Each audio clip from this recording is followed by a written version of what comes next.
گوند شیخ عبدال 10 كيلومتر لغربي بوجر كوباني 47 مال دگوندانه پرونی وان لسر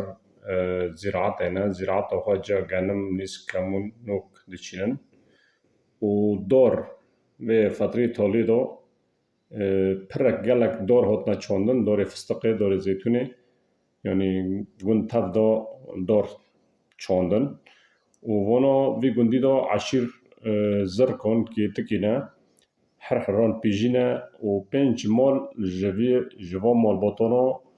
نعیمینه